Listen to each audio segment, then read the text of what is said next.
I was just like, oh, I'm not ready for this. Not ready to hear my voice. Yeah.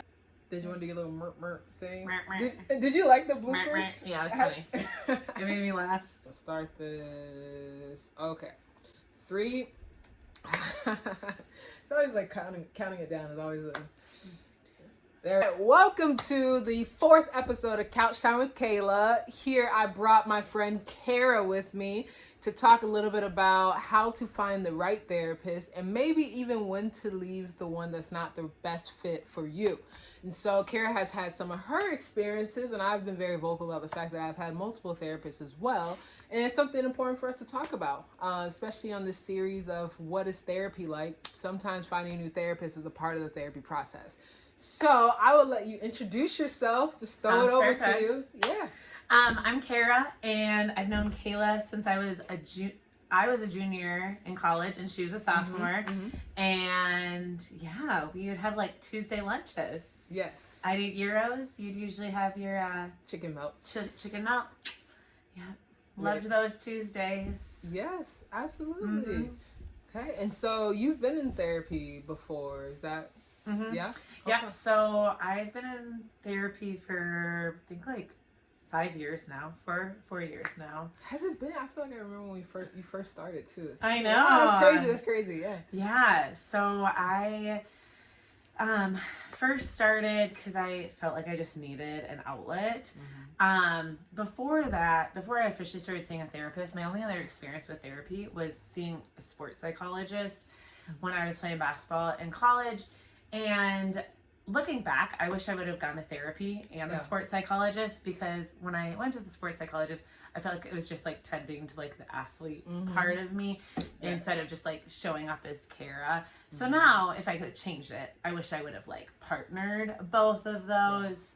But you know, hindsight, like of course we would adjust things. So I began going to a therapist through referral, and of course it was a little uncomfortable at first. Like you're sitting in a room and answering questions. You're like, oh my gosh, what is this? Right. I know this is supposed to help, but what is this? Right. So yeah. And then after a little while I thought, ooh, I don't know if like this is the best fit for me. Right, yeah. So tell me more about that first experience, like the awkward question. Were there any questions that were like what is going on? You know, I feel like the inventory. I don't know if there's an official word for that. You can call it the intake session. Yes, exactly. It's like, oh my, wow, these are very like pointed questions at like specific parts of my life. But I'd also had a few people say like, give it some time. Like the first time is awkward, but once you find your groove a little bit more, it'll get better. So I don't remember any like specific questions that's like, oh, whoa. But just the whole experience of like, wait, I'm supposed to like talk about myself. I feel like sometimes in conversation, like I'm like, oh, I don't really want to talk about myself. So just ask other people questions. And therapy doesn't really work like that. Yes. So, yeah. Okay. So how did you, going through that first experience, how long were you with that first therapist for? I'd probably say about 5 months. Okay. That's still a long time to kind of be. Yeah. So I think at first I was like, okay, it's uncomfortable because like this is new. Right. But then like the more I got into it, I just thought, I don't feel like our personalities are like gelling a lot. And I felt like there were times that like she was giving advice, and I know that's part of therapy, but I didn't feel like I was being asked questions to look internally more and to kind of ponder my thoughts or my feelings about things. And there was like one scenario where I was like telling her something I was frustrated about with a close person in my life, and she goes, well, they just did that because they love you. And I was like, I don't feel like that's what I need right now. Like, yes, I know that's true that they love me, but like I am here so I can process things and have a new lens and be in tune with my frustrations or my fears about something. And so I think that was like one of the first moments that I was like, I don't really appreciate that. Like it didn't feel why I was choosing therapy. It didn't feel like that was like serving me in that moment. And now looking back, I probably would have said like, hey, can you ask me some questions Yeah. about that? But I didn't know how to advocate for myself right in that context. Yeah. And another thing that I felt was a little bit frustrating with my first therapist was I told her some things and she had given me a few Bible verses to ponder. And to be honest, like I had other circles where I could go to if I wanted, you know, Bible verses to ponder or quotes to ponder. And so I approached her and just said like, hey, I just am wondering if you can like ask me questions or like kind of guide me like with therapy advice in this context. And she actually continued to share Bible verses, and it felt frustrating because I felt like I was trying to advocate for my needs or set a boundary, and she like crossed it. Yeah. And so that was just, it didn't sit well with me because I'm like, I know that that was well intended, but I'd already asked her not to. Right. So I think that was the moment of like, I maybe need to like find something different. Right. Yeah. You know? Yeah. So I'm glad you shared that, because a part of the way that you knew is that you knew what you needed and then you weren't getting that back. Yeah, exactly. So, and it was kind of a big deal for me to like advocate for myself because I like normally I'm like, oh no, fear of authority, like I'm just gonna obey and like follow what they're asking to do. So yeah, I think that was something internally in me of like, I just like need some good questions and I need some good space to like word vomit at times, right? Yeah. And sit with my feelings, right? Yeah. So there's like that fine line too, and I'm curious to know what it was like for you, because sometimes it's like we know therapy's supposed to be like in levels of it's uncomfortable in some ways, right? So it's like, how do you know the difference? At least for you, how do you know the difference between like, okay, this is just the uncomfortable part of therapy, and maybe they're challenging me, right? I personally am not a therapist who likes to challenge in the typical sense, but like, how did you know the difference between like, okay, them trying to challenge me to grow, or this is just like, okay, this is just not the right person for me? Yeah, that's a good question. I think I was filtering my thoughts, and I knew that therapy was supposed to be safe, and we filter all the time in our lives. And I thought, this context, I shouldn't be. And so I think that's where I felt a little bit of like a discomfort that didn't sit well with me. That was like, no, I should be able to come here and be like, hey, this is how I'm feeling about this. This is what I'm fearful about. You know, this part of me felt triggered this week. And I felt like I was manipulating my words with her. And so that's kind of how I knew that I wasn't exhaling in therapy.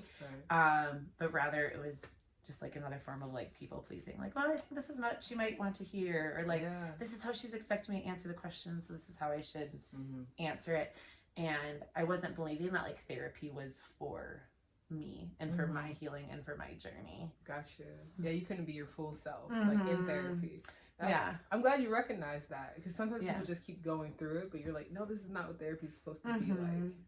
And I probably couldn't have verbalized what I just did, you know, in that moment, but you know, like there's just something like that feels a little off. Right. Like, gotta trust my guts with this. Yeah, because there's some level going to therapy and feeling a little anxious for what we're about to talk about, but if the whole thing is like, okay, I can't really talk about what I need to talk about, this is not the right fit for me. Yes, exactly. Yeah, I think I've had a similar experience where it's like once I went, I was like, I don't feel like you, and this is me just being analytical, sometimes just being a therapist, it's like, I don't know if you're actually gonna like, you're not hitting what I need you to hit. Yes. Like I'm giving you all the details, all the cues, and you're like left field. And I was like, okay, so that's what I realized, like, okay, I can't go into detail the way I would because I feel like you won't get it and you won't be able to like conceptualize and break it down the way I need it to be broken down. Yes, exactly. And I felt like sometimes the questions were about like scenarios and conversations more rather than maybe like what was going on internally, mentally, like how I was feeling stress in my body or what memories it reminded me of. And so maybe that was just her different style of therapy. But I felt like I was just like telling a story rather than like tapping into my current self. Yeah, you became like disconnected a Yes, little bit. Yeah. exactly. Mm-hmm. Okay, that's a good sign for like, okay, it's time for me to go because now I'm no longer doing Yes. what I came here for in the first place. Yes, like I didn't feel like, I felt like out of my body rather than like with myself, you know? Yes. So, yeah, that is kind of why I was like, I need something fresh. Time to bounce. Yes, Time to bounce. exactly. Yes, yes. So eventually you did, right? And so how did you communicate that, hey, I'm out? I felt a lot of anxiety about that because I don't like to disappoint people. I actually just started like spreading out my sessions. So I was like slowly phasing out. And then one day I just like didn't reschedule. So was that now I would hope that I did that differently. But in that moment, it just felt like I felt too tender and too vulnerable to have that conversation. I didn't want to disappoint her. And so that's why I just like didn't sign up for a session again. Right. Yes, yes. So I think the moral of the story, like, do what you need to do because maybe you do want to have a feedback session and explain why something didn't fit or resonate with you. But I just needed to take care of myself in that moment. So I pieced out very silently. No, and we talked about this before, is that as therapists, we're not supposed to take that personally. Yeah. You know, like it's like trying on shoes, does this fit or not? And as the counselor, it's like that. We lose people all the time, you know, for a variety of reasons. Either you're feeling better or you're like, okay, it's time to go and find someone else. Yeah. And it's okay that you did that, you know. Yeah. I've grown at my process. Like the first time, I don't remember what I did the first time, honestly. I think I just transitioned in a different relationship with the counselor and just kind of like, all right, we can just like separate. And then the last one before this one, it was more just like I called, you know, it's just like, I just think I need this piece a little bit more. Were you hoping it would go to voicemail? Yeah, I called the front. I mean, I could have got maybe the direct line. I was like, you know, it's the voicemail because that's an uncomfortable conversation. In general, just like I'm ending this connection. Like, think about the person that maybe you've been going to get your hair done, your nails done, or like that you've had a relationship with for a long time. You're breaking up with your therapist. Yes, Breakup culture is not the most exciting thing, right? So we find whatever way to like kind of get through, because it is probably a little uncomfortable in that session to be like, you know, this is gonna be our last session. Like, no one wants to. A lot of people don't really want to feel that. On any end. So yes, I think you did what was best for you. And again, for people who are listening, if you're wanting to do the same thing and you're afraid of how your therapist is gonna take it, I'm here to let you know that our job is not to take it personally. And if we do, that's more of our work to do, less of yours, because we want you to get the best help that you can get, like at the end of the day. Yes. So. And there's just a therapist shortage right now. So they're probably going to find other clients to fill your spot. So. Yeah, that's a good way to look at it. It's like, you're not like there's a high demand, so it's okay. Absolutely. So we will not feel alone, right? Without you there, we'll Trust be okay. me, there's enough work. Yes, and if you're feeling that, maybe that's where you can process with your next therapist. You know, because there's probably something else there too, right? Yeah, exactly. Yes. So eventually, you found another therapist. You know, so how were you able to find that next person? Yeah, I had mentioned to one of my friends, like, I just don't feel like I'm growing a lot with my current therapist, and she is actually moving out of state, so she gave me the recommendation for her therapist, and just said, you could give her a call, send her an email to set up a session. So I didn't really know much, except that my friend had a good experience with her, and so of course, like the first session with her was, just a lot of questions, but I did feel myself being like more authentic or less filtered in front of this therapist. I felt like I could show like a wider range of emotion, whether I was like feeling frustrated, sad, mad, excited about something, whether I was like kind of like in a silly, goofy mood. I just felt a little freer. Yeah, and I know you said this person just makes you also feel a little safer. Yes. So what was that like? Yes, I felt a lot safer. Like we had been doing some EMDR, and I showed up one day and I said, you know what, I really just don't feel like doing EMDR right Yeah. And she goes, okay, that's fine. Like, this is your session, and this is your space that you're paying for. Right. And so we want to make this your own. And so she said, do you know what you want to talk about? And I was like, yeah, I do. I had a frustrating day. Right. And so I think that really helped me reclaim, like, no, this therapy session is mine. And this is for my evolution as a person and my growth. And so that made me feel a lot safer and a lot more heard, that she took feedback and like adjusted. And that was something that hadn't happened with my previous therapist.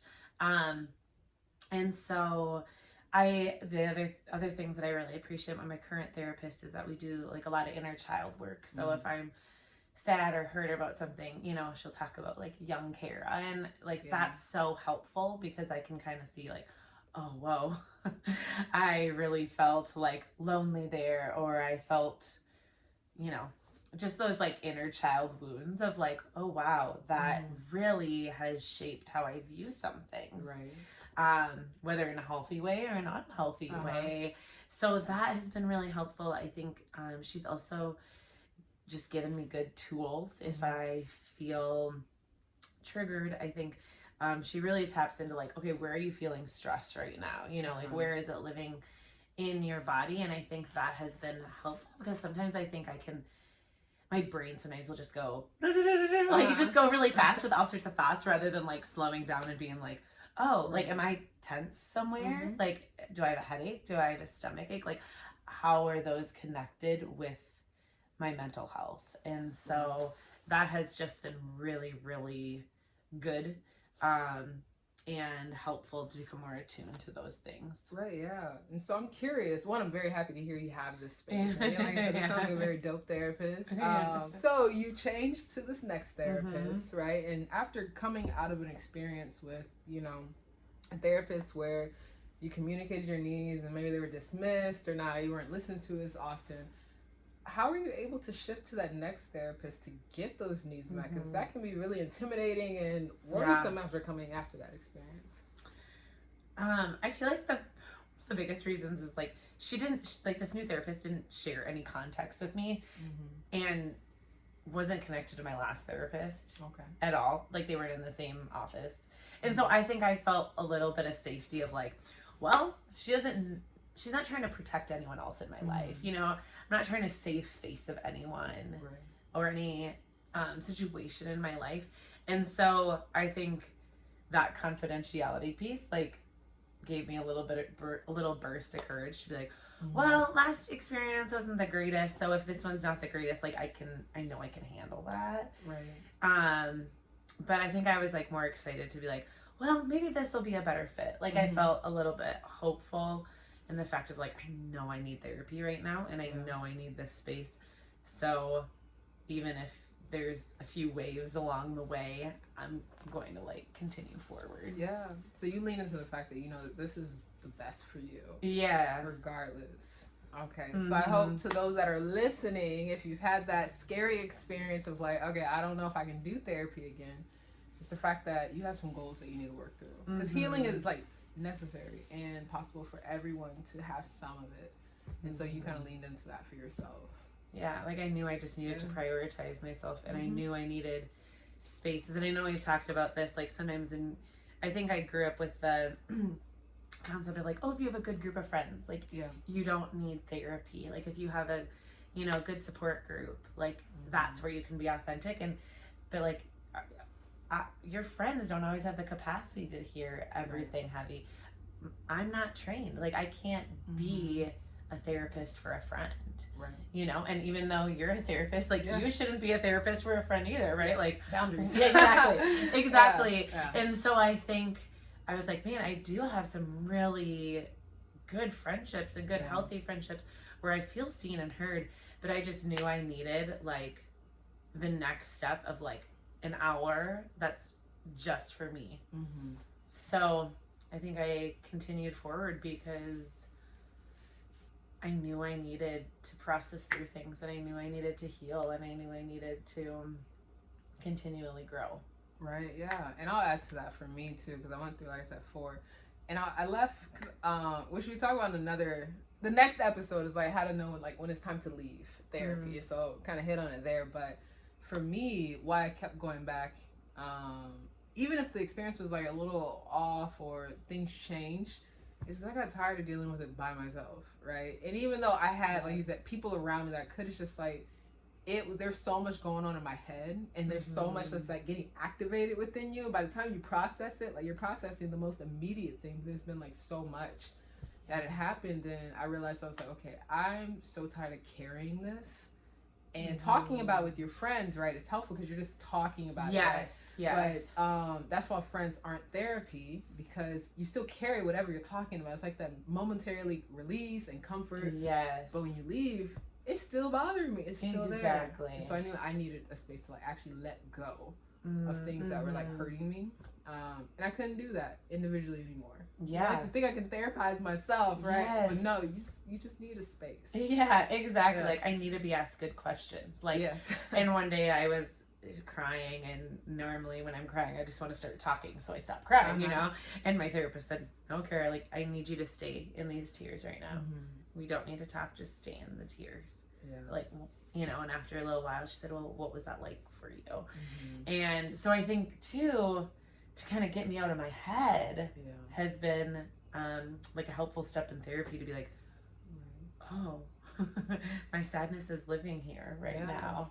Yeah, you know, absolutely. Not trying to run away from it anymore. I can experience it. Exactly. Like, you know, like if there's times where maybe you're with a friend and you tear up and you're like, oh, it's okay. How are you doing? Right, you know, like, you try to flip the switch or, you know, hit the ping pong ball to the other person of like, your turn to share. Like what happened last night. Yeah, exactly. Like, deflect. Right. Like there's not deflecting in therapy. Yes, as a therapist, I would keep it real. I love to listen for that. When clients like deflect, I sit there, I noticed that this is happening. And they hate it. I love it because I'm like, we're going to bounce it right back. Right? So what do you think about this? Okay, I'm curious to know what you actually think about that. Yeah. I'm definitely guilty of that. Yeah. We read it like we soak it in. It's just like, oh, there it is. Defense mechanism. Yes. Exactly. Yeah. See, therapy low-key is fun for therapy. Yeah, exactly. In some ways. It's fun for the client too. It's like, we're going to play this game. All right, bet. We're going to play this game with each other. So. Yes, exactly. Like, I think it goes to show, like, talking about yourself, like, isn't selfish when you're processing through stuff. And I think that is something I always labeled like, oh, talking about myself a lot is selfish. So therefore I'm going to like have these types of conversations. Right. So I think that was a big adjustment for me. Like, oh, whoa, this whole hour is just for me to talk about my life. That's a little bit of a shock. And it's a long time. Yes. Yeah, exactly. Like, now I'm like, oh, that went really fast. But definitely at the beginning, it's like, we're just going to look at each other for a little bit. So how was your day? Exactly. Yes. Okay. So thinking about that, there's so many people that are always trying to figure out, okay, how do I find the right therapist? And if they're in that situation, not really sure like how to leave when they're recognizing like what you recognize, like maybe this isn't the best person for me. So what advice might you give to someone on either side of that spectrum?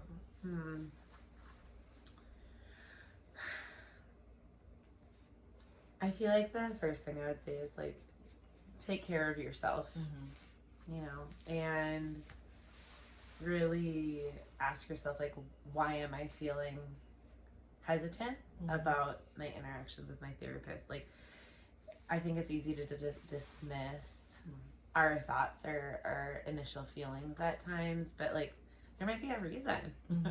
And I would just say like, courageously choose yourself. Right. And if you don't feel like you're healing, or if you don't feel like your therapist has taken feedback, or if you don't feel like you exhale when you sit down in therapy, if you don't feel like you're able to share like the joys and the despair, you know, the wide range of your human experience, that is probably a sign that you may need to consider something else. But I also acknowledge like everyone's experiences are extremely different, you know, so whether you choose to stay or go or pause or find someone else, like, prioritize yourself Right, absolutely. in that. Yeah, I think that's great. And adding to the fact that therapy is a financial investment. Yes. You know, so like if you were going to a shop and for your car and they kept missing the specific thing, you leave there like, okay, my engine keeps messing up. I keep telling you all you're not checking it. How often would you stay at that shop? Exactly. We would be out the doors like, I'm not putting my money in that. It's Exactly. the same with the investment for yourself. Yes, and making sure like, oh, is this therapist like on your insurance? Like that's a huge thing, you know, like what's the driving distance, you know, do they have hours that coincide with your school or your work schedule as well? You know, those are a lot of moving parts. Absolutely. And you have to choose yourself for all of that. Yeah, exactly. Yes. And I guess the one thing I'll add that we've talked about is that the therapist that's not the best for you is always probably in some way the right therapist you needed at that time in your life. Yeah. Right. And so thinking about anyone even listening, like that first therapist, you're like, oh, it's just this experience. It opened the door for you to access something within yourself that you didn't know you needed, that you had, whether that's like for you, it's like, okay, I need to communicate, this is what I need. Yeah. And I needed this experience so that way I had another experience where I knew I needed to do this or else it would feel so bad for me. Yeah. And same for me in those experiences, like the therapists I have now, I learned from the previous ones. I was like, okay, I probably have to say this specifically, and say, okay, this is what it's been like. I need you to like keep me here, right? And that is going to shape your experience often. And sometimes that first therapist, even if any therapist is uncomfortable enough, is the one that gets us there because they're like, okay, no more no nonsense. Like exactly, like this is a lot of effort and money to come and talk to someone that like isn't a good fit. Yeah. Like, I need a better experience if I'm gonna like healing's hard work. You know, like sometimes healing is like beautiful and like nourishing, and other times it really sucks. So you know, we need therapists that partner and see our identities and you know, lift us up and partner with us. Absolutely, yeah. And each person's gonna meet you where you are at that learning in your life.